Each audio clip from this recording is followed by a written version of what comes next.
Welcome to my channel mathematics studies. आज हम BA-BSc fifth semester के बुक ग्रुप्स एंड रिंग का chapter number first exercise 1.1 का lecture third देखेंगे।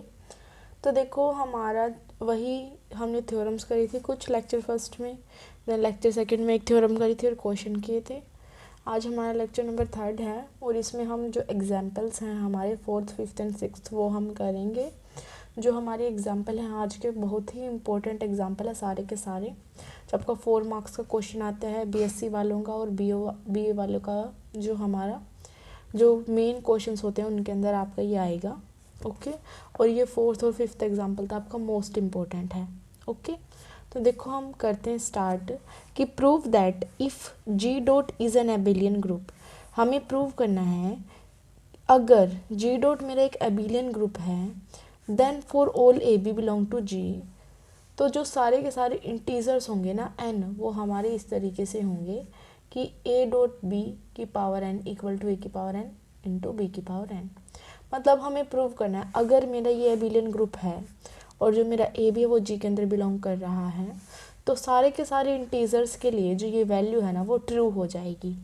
ठीक है, मतलब हमें एबिलियन ग्रुप दे रखा है, इस तरीके से बोल रखा है और बोल रखा है कि सारे के सारे इंटीजर के लिए जो ये वैल्यू है ना वो ट्रू होगी। मतलब A डॉट B की पावर n किसके इक्वल हो जाएगी, A की पावर n डॉट B की पावर n के।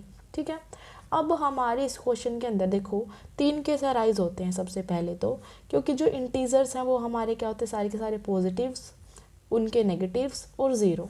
राइट, इंटीजर में हमारा क्या आता है 0 1 1 2 3 अप टू सोन -1 -2 -3 अप टू सोन। मतलब माइनस इन्फिनिटी से इन्फिनिटी के बीच में जो ये हमारी टर्म्स होती है 1 2 3 टाइप की, मतलब हमारे सारे के सारे पॉजिटिव्स, उनके नेगेटिव्स और ज़ीरो इंक्लूड होती हैं। तो सबसे पहले तो हमारे 3 केस बन जाएंगे। केस फर्स्ट जिसमें जो मेरा n होगा, ये n वो क्या होगा, सारे के सारे पॉजिटिव वैल्यू होंगी, मतलब नेचुरल नंबर्स टाइप की। देन मेरा सेकंड केस होगा n 0 होगा। देन थर्ड केस होगा मेरा अगर n नेगेटिव होगा तो सबसे पहले हम करेंगे केस फर्स्ट, जिसके अंदर मेरा क्या है कि जो मेरा n है ना वो इज़ n पॉजिटिव इंटीजर। इसका मतलब क्या हुआ कि जो n है वो मेरा क्या है, नेचुरल नंबर का एक तरीके से नेचुरल नंबर ही है। पॉजिटिव इंटीजर का क्या मतलब है कि वो सारे के सारे नेचुरल नंबर हैं। ठीक, अब देखो हमें प्रूव क्या करना है। सबसे पहले हमने केस लिया कि पॉजिटिव के लिए, और हमें प्रूव क्या करना है कि A डॉट B की power n equal to A की पावर n B की पावर n। देखो जब हमें इस तरीके का प्रूव करना होता है, हमें बहुत सारी वैल्यूज़ के लिए प्रूव करना है, हर एक इंटीजर के लिए प्रूव करना है। मतलब इंटीजर क्या, वैल्यू क्या 1 2 3 4 5 6 up to n+1 n+2 n+3, मतलब बहुत सारी टर्म्स हैं हमारे इंटीजर के अंदर। तो जब हमें इस तरीके से प्रूव करना होता है हर एक टर्म के लिए, तो हम किसका यूज़ करते हैं, PMI का, प्रिंसिपल ऑफ मैथमेटिकल इंडक्शन का। मतलब हम 1 के लिए उस वैल्यू को ट्रू करवाते हैं, K के लिए हम लेके चलते हैं कि वो ट्रू है, और K+1 के लिए हम प्रूव करते हैं। ठीक है, ये होता था हमारा PMI।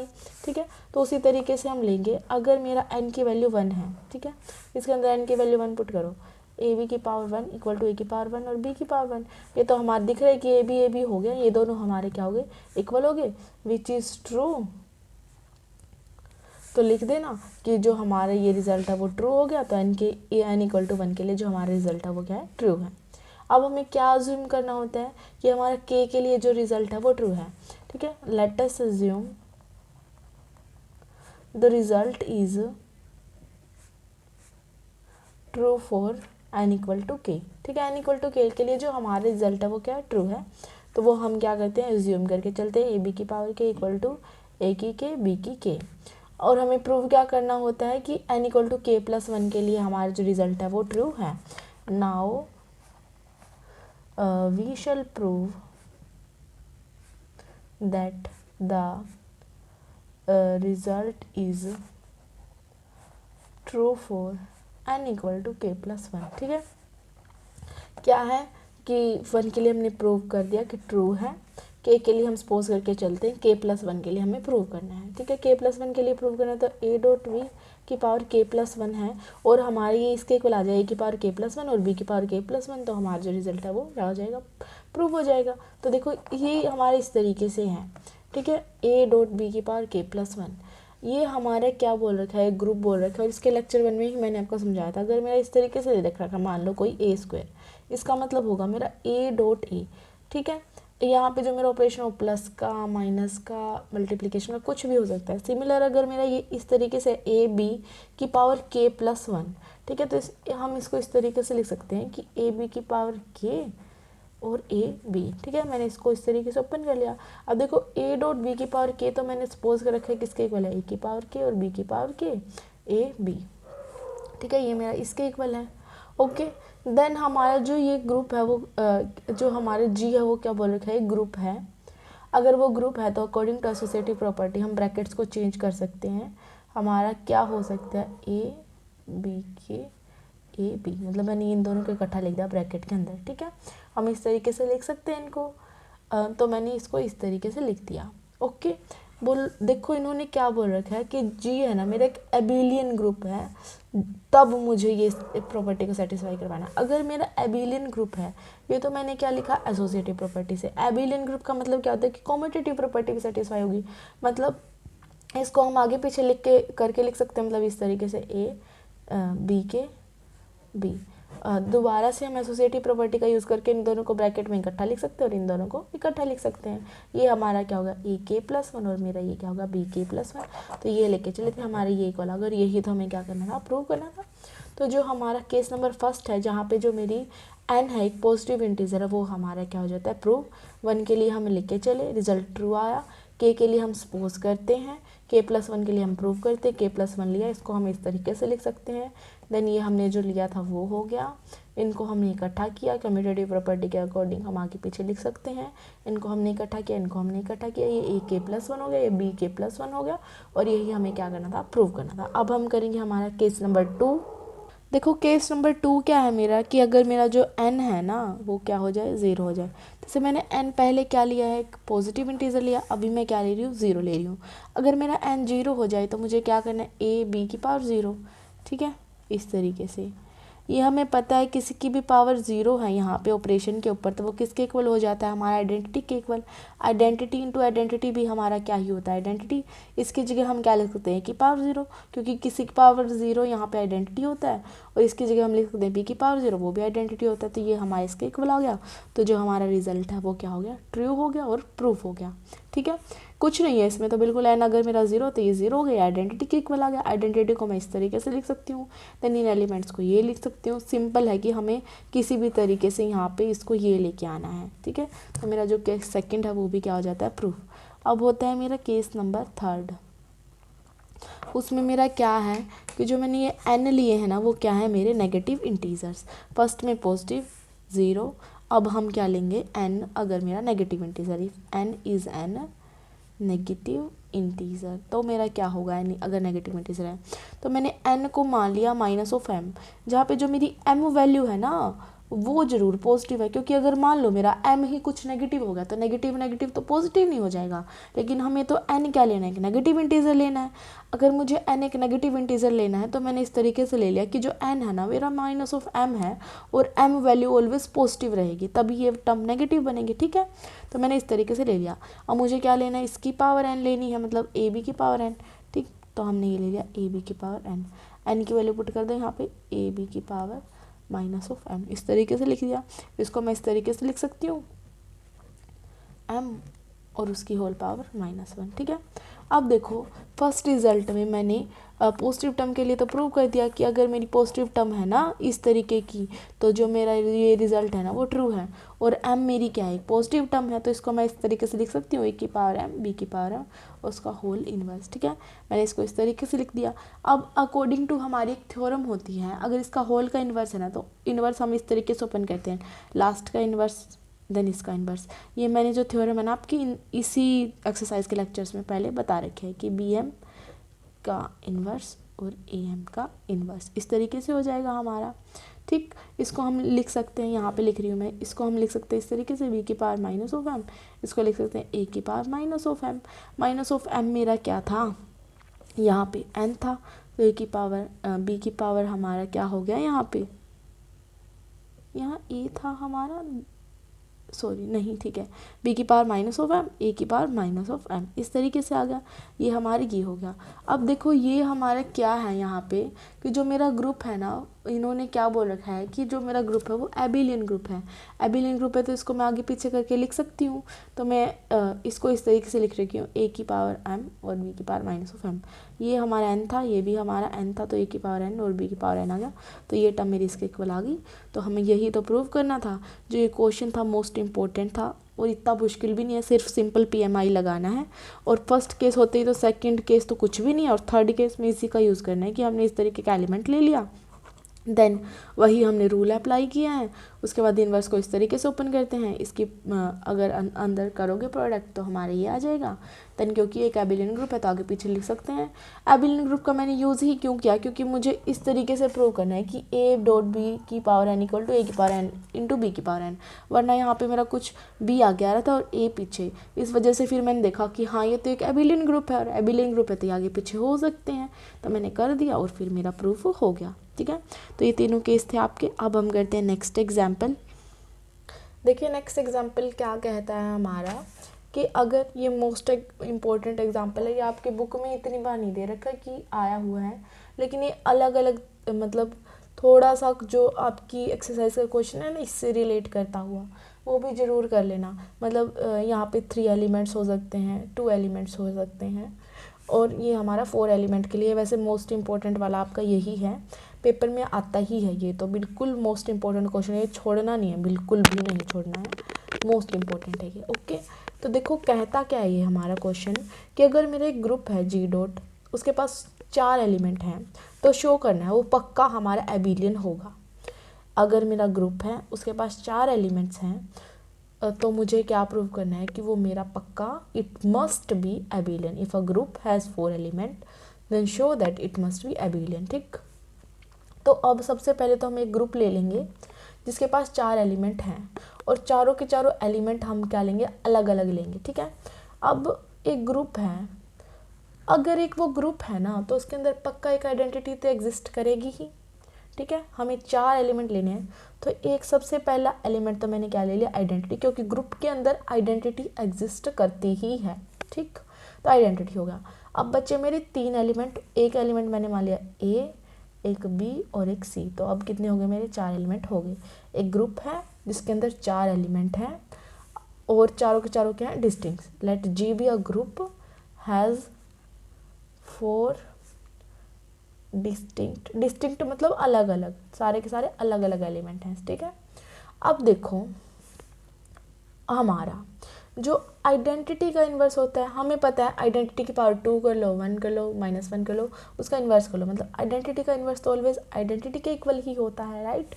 तो मतलब ये बात तो हमारी फिक्स है कि जो आइडेंटिटी का इन्वर्स है ना वो तो आइडेंटिटी के इक्वल ही होगा, सिंस जो आइडेंटिटी का इन्वर्स है वो आइडेंटिटी के ही इक्वल होगा।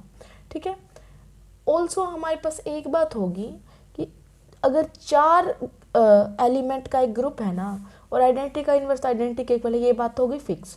बच्चे कितने, 3, तो एक एलिमेंट और पक्का ऐसा होगा जिसका इन्वर्स उसी के इक्वल होगा। देखो मैं समझाती हूँ ये कैसा कंसेप्ट बना रखा है इन्होंने, बुक में डायरेक्ट लिख रखा है, अभी बताती हूँ मैं। देखो इस तरीके से बोल रखा है, मान लो हमारे पास 4 एलिमेंट है E A B C, ये आपको पेपर में नहीं लिख के आना, ये मैं आपको समझा रही हूँ कि ये कैसे बोल रहे हैं कि एक एलिमेंट और ऐसा होगा जिसका इन्वर्स उसी के इक्वल होगा, ये कैसे बोल दिया इन्होंने। ठीक है, ये तो हमारा फिक्स है कि जो ई का इन्वर्स है वो तो ई के इक्वल होगा। अब बचे हमारे 3 एलिमेंट, ठीक, क्योंकि ये ग्रुप है तो जो हमारा इन्वर्स है वो ग्रुप के अंदर मतलब इसी सेट के अंदर ही लाई करेगा। मान लो मेरा ए का इन्वर्स है ना वो बी है, ठीक, ए का इन्वर्स बी है, तो ऑफकोर्स बी का इन्वर्स क्या हो जाएगा, ये हो जाएगा। तो एक एलिमेंट बच गया सी जिसका इन्वर्स उसी के इक्वल होना पड़ेगा, राइट। अगर मान लो ऐसा नहीं है तो मान लो बी का इन्वर्स सी है तो सी का इन्वर्स क्या हो जाएगा, बी, तो फिर एक एलिमेंट अब बच गया ए इन्वर्स जो कि ए के इक्वल होगा। मतलब मेरा हर बार जब मैं देख रही हूँ कि अगर ए इन्वर्स बी के इक्वल है तो बी इन्वर्स ए के इक्वल हो गया, तो एक एलिमेंट मेरा एक्स्ट्रा बच रहा है जिसका इन्वर्स उसी के इक्वल आ रहा है। सिमिलर इसमें भी मेरा इसका इन्वर्स इसी के इक्वल आ गया, तो मतलब आइडेंटिटी का इन्वर्स तो है ही उसके इक्वल, और उसके अलावा मेरा एक और ऐसा एलिमेंट पक्का होगा जिसका इन्वर्स उसी के इक्वल होगा। तो आइडेंटिटी का इन्वर्स तो उसी के इक्वल है, then there exist an element from G whose inverse is equal to itself, मतलब वो मैंने कोई भी एक एलिमेंट क्या मान लिया कि मान लो वो ए है जिसका इन्वर्स उसी के इक्वल है, ए इन्वर्स इक्वल टू ए, ठीक है। अब आइडेंटिटी का इन्वर्स तो उसके इक्वल है ही, और एक एलिमेंट ऐसा हो गया जो आया था ना ये वाला एलिमेंट, उसका इन्वर्स उसी के इक्वल है, ठीक है। अब हमारा बच गया बी और सी के बारे में, ठीक। अब बी और सी के बारे में, अब बी और सी पे मेरे दो केस बनेंगे, या तो ये हो जैसे अब आइडेंटिटी का इन्वर्स आइडेंटिटी के इक्वल है, ए का इन्वर्स ए के इक्वल है, या तो ये केस हो जाए कि बी इन्वर्स बी के इक्वल है और सी इन्वर्स सी के इक्वल है, ठीक है। या फिर ये केस हो जाए बी इन्वर्स सी के इक्वल है और सी इन्वर्स बी के इक्वल है। दो ही केस बने, मतलब एक तो मेरा केस ये होगा, एक मेरा केस ये होगा। तो जो मेरा केस फर्स्ट है वो क्या बनता है कि अगर जैसे मेरा बी इन्वर्स बी के इक्वल हो जाए और सी इन्वर्स सी के इक्वल हो जाए, ठीक है।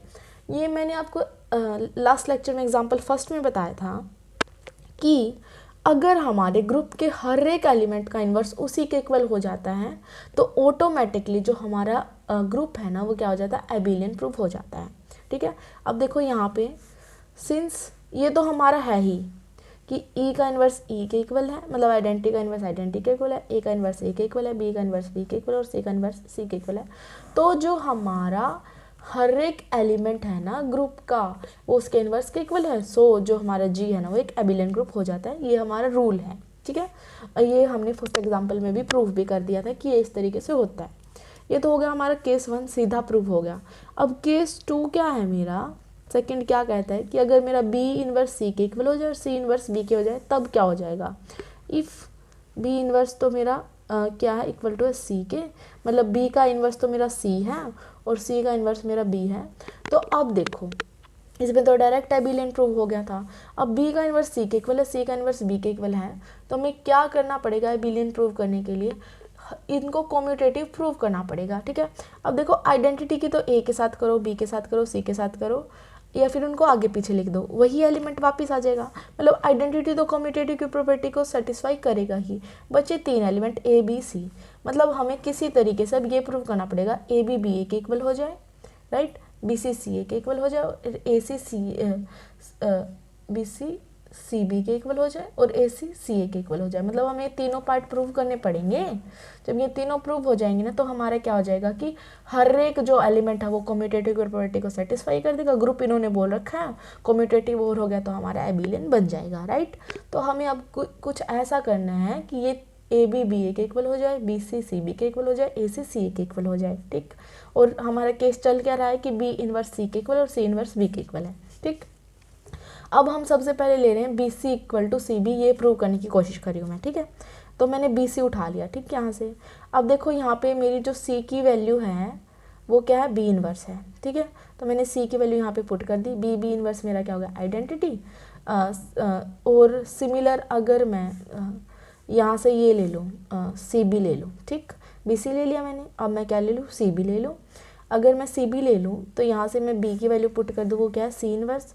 तो सी सी इन्वर्स ये किसके इक्वल है, आइडेंटिटी के इक्वल हो गया। मतलब जो मेरा बी सी है वो किसके इक्वल आ गया, सी बी के इक्वल आ गया। एक पार्ट तो मेरा हो गया प्रूफ, ठीक, क्योंकि इसकी हेल्प से मैंने सीधा प्रूव कर दिया। अब बच्चा मेरा, मुझे ये प्रूव करना है कि जो मेरा ए बी है ना वो तो बी के इक्वल हो जाए और ए सी है वो मेरा सी के इक्वल हो जाए, ठीक। अब इसके बारे में तो मुझे कुछ पता ही था कि केस सेकेंड इस तरीके का, तो मैंने ये प्रूव कर दिया। अब बच्चे मेरे ये 2 पार्ट, इसमें मैं क्या ले रही हूँ, ध्यान से देखो। अब क्या करूँगी मैं कि ए बी को बी ए के इक्वल किस तरीके से प्रूव करूँगी, तो मैं क्या करूँगी, इसमें ए बी को उठा लिया मैंने, ठीक, इस तरीके से, ठीक। अब देखो मैं इसमें 3 केस लेके चलूँगी, मतलब ए बी या तो मेरा आइडेंटिटी के इक्वल हो जाए, ठीक, तो मेरा यहाँ से बी की वैल्यू क्या आएगी, ए इन्वर्स। या फिर मेरा ए बी ए के इक्वल हो जाए तो मेरी यहाँ से बी की वैल्यू क्या आएगी, आइडेंटिटी। या फिर मेरा ए बी बी के इक्वल हो जाए तो मेरी ए की वैल्यू क्या आएगी, आइडेंटिटी, ठीक है। ये अभी मैं बताती हूँ किस तरीके से लिया है। अभी ये समझो कि बस क्या करना है, क्यों किया ये मैं अभी बताती हूँ आपको, ठीक। अगर मेरा जो मैंने ए बी उठाया है क्योंकि मुझे ये प्रूव करना है, तो ए बी मैंने उठा लिया सबसे पहले। अगर मैंने वो ई ले लिया, मतलब इन एलिमेंट्स में से मैं ले रही हूँ, अगर मैंने ई ले लिया तो यहाँ से बी की वैल्यू आ गई ए इन्वर्स। अगर मैंने ए बी को ए ले लिया तो यहाँ से मेरी बी की वैल्यू आ गई आइडेंटिटी, और ए बी को मैंने बी ले लिया, तो यहाँ से जो मेरी ए की वैल्यू है वो आइडेंटिटी आ गई। ठीक है, अब देखो मैं केस में लेके क्या चली थी यहाँ पे कि इनमें से हमारी एक भी वैल्यू सेटिस्फाई हुई नहीं, कि बी की वैल्यू तो मैं क्या लेके चली थी, सी इनवर्स, तो ये ऐसा कुछ नहीं आया, मेरी बी की वैल्यू यहाँ पे भी ये नहीं आई। और हमने ये कुछ ऐसी वैल्यू जो हमने ली थी वो हमारी आई ही नहीं, ये तो हमने मतलब जो कंसिडर की थी वो है ही नहीं। मतलब ए बी मेरा ना तो ई के इक्वल होगा, ना ए के इक्वल होगा, ना बी के इक्वल होगा, मतलब मेरा ए बी किसके इक्वल होगा, फिर बचा कौन, सी। तो जो मेरा ए बी है वो किसके इक्वल होगा, सी के इक्वल होगा। ठीक है, सिमिलरली जब आप बी ए करोगे ना, इस तरीके से प्रूव करके देखोगे, तो वो भी किसके इक्वल आ जाएगा, सी के इक्वल आ जाएगा। तो जो मेरा ए बी है वो किसके इक्वल आ गया, बी ए के इक्वल आ गया। ठीक, तो मेरा ए बी और बी ए हो गया इक्वल। अब मैं सिमिलर स्टेप ए सी और सी ए को इक्वल प्रूव करने के लिए करूँगी। ठीक, देखो क्या है इसमें, ये बस एक बात थी कि ए बी मैंने ई लिया या ए लिया या बी लिया, अब ये पॉसिबल नहीं है। क्यों, देखो ध्यान से एक बार कि जो मैंने बी की वैल्यू लिया वो सी इनवर्स लिया यहाँ पे। ठीक है, ना तो मेरा यहाँ पे सी इनवर्स आया ना यहाँ पे, तो ये दोनों केस तो पॉसिबल है ही नहीं। ऑल्सो मैंने स्टार्टिंग में ही बोल दिया था कि जो ए है ना वो तो उसके इन्वर्स के इक्वल ही है पक्का, और यहाँ पे आगे कि ए आइडेंटिटी के इक्वल है, तो ये भी पॉसिबल नहीं है। मतलब मेरा ये ए बी ना तो आइडेंटिटी के इक्वल, ना ए के इक्वल, ना बी के इक्वल, मतलब वो बच्चा किसके, सी के इक्वल हो गया। सिमिलर जब आप बी ए करके देखोगे तो वो भी सी के इक्वल आ जाएगा, और वो दोनों क्या हो जाएंगे, इक्वल प्रूव। सिमिलरली बिल्कुल अब हमको क्या करना है, अब ए सी और सी ए का केस लेना है। ये मैंने आपको 2-3 बार इसलिए बताया क्योंकि थोड़ा सा यहाँ पे ही कन्फ्यूज़न होगी आपको, अगर होगी तो। केस 1 में तो कुछ था ही नहीं, केस 2 यहाँ तक बिल्कुल सीधा था। एक ये बात होगी। अब हमारी बात है इसकी, देखो क्या है ये है मेरा ए सी और सी है। तो मैं जैसे मैंने इसमें ए सी ली, ये ए बी लिया था, इसी तरीके से मैं ए सी लूँगी कि मेरा ए सी या तो आइडेंटिटी के इक्वल हो जाए, या ए के इक्वल हो जाए, या बी के इक्वल हो जाए, या सी के इक्वल हो जाए, इस तरीके से हम लेंगे। ठीक है, तो जैसे मैंने ए सी लिया या तो वो मेरा आइडेंटिटी के इक्वल हो जाए, तो यहाँ से मेरी जो सी की वैल्यू आएगी वो क्या आ जाएगी, ए इनवर्स, या मेरा ए सी ए के इक्वल हो जाए, तो यहाँ से मेरी सी की वैल्यू क्या आएगी, आइडेंटिटी, या फिर मेरा ए सी सी के इक्वल हो जाए, तो यहाँ से मेरी ए की वैल्यू आएगी आइडेंटिटी। ठीक है, अब देखो जो मेरी सी की वैल्यू है ना, सी की वैल्यू, उस केस में हम क्या लेके चले हैं, बी इनवर्स। ना तो मेरा ये बी इनवर्स आए ना मेरा ये, मतलब ये दोनों केस तो पॉसिबल नहीं है। ऑल्सो जो मेरा ए है वो तो ए इनवर्स है, तो ये केस भी पॉसिबल नहीं है। इसका मतलब जो मेरा ए सी है वो किसके इक्वल होगा, बी के इक्वल होगा। सिमिलरली करके सी ए भी मेरा बी के इक्वल होगा, तो A C equal to B equal to C है, तो मेरा ए सी इक्वल टू सी आ गया, और मेरा जो मतलब A B equal to B आ गया था, और जो मेरा बी सी था वो सी बी के इक्वल आ गया था। तो मेरी जो सारी के सारे पार्ट्स है वो क्या हो गए, कम्यूटेटिव हो गए। कम्यूटेटिव हो गए तो जी इज एन एबिलियन ग्रुप। ठीक है, तो हमने 2 केस लिए थे, केस फर्स्ट में भी मेरा एबिलियन हो गया था, केस सेकंड में भी मेरा एबिलियन हो गया था। तो जो मेरा ग्रुप है, फिर हमने प्रूव कर दिया कि अगर मेरा एक ग्रुप है वो 4 एलिमेंट का ग्रुप है तो पक्का क्या होगा, एबिलियन होगा, और वो हमें इस तरीके से प्रूव कर देना है। ठीक है, अब हम करेंगे लास्ट एग्जाम्पल, बिल्कुल ईजी है वो। तो देखो क्या है कि अगर जी मेरा एक ग्रुप है तो solve the equation this. Solve करने का मतलब क्या होता है, पहले भी मैंने आपको बताया कि सॉल्व करने का मतलब है कि यहाँ से x की वैल्यू निकालो। हमें बोल रखा है कि a dot X dot equal to b, और इसका मतलब क्या है कि ऑपरेशन लगा हुआ है। ठीक, अब यहाँ से मुझे x की वैल्यू निकालनी है। x की वैल्यू तब यहाँ x कब अकेला बचेगा, जब यहाँ पे ना a हो ना ये वाला a हो। मतलब मैं इसकी पोस्ट ऑपरेशन भी a इन्वर्स लगा दूँ और प्री ऑपरेशन भी a इन्वर्स लगा दूँ। मतलब मैं इसको आगे की तरफ से भी a इन्वर्स से मल्टीप्लाई कर दूँ, मल्टीप्लाई का मतलब ऑपरेशन लगा दूँ, और पीछे की तरफ से भी a इन्वर्स का ऑपरेशन लगा दूँ। तो मेरा क्या है, ये सीधा x की वैल्यू आ जाएगी। तो लगा दो यहाँ पे प्री और पोस्ट मल्टीप्लाई कर दो ए इन्वर्स के साथ। देखो यहाँ पे A inverse A x A inverse. ठीक है, प्री मल्टीप्लाई भी करी और पोस्ट मल्टीप्लाई भी किया है। ये क्या होगा मेरा आइडेंटिटी, ये भी मेरा क्या होगा identity, A inverse B. Identity की मल्टीप्लाई किसी के साथ करो वही आ जाता है, तो एक्स की वैल्यू क्या आ गई, A inverse B A inverse. ठीक है, तो ये हो गया हमारा प्रूफ। ये 1 नंबर के लिए इंपॉर्टेंट है आपका कंपल्सरी क्वेश्चन में, बिल्कुल ईजी क्वेश्चन था ये। नेक्स्ट लेक्चर से हम करेंगे ऑर्डर ऑफ एन एलिमेंट की क्या होता है ऑर्डर हमारा, उसके बारे में हम डिस्कस करेंगे नेक्स्ट लेक्चर से, और उसके थ्योरम्स के बारे में। ओके, आज हम यहीं तक करते हैं। Thank you guys for watching my video. Please do like share and subscribe to my channel. Thank you so much.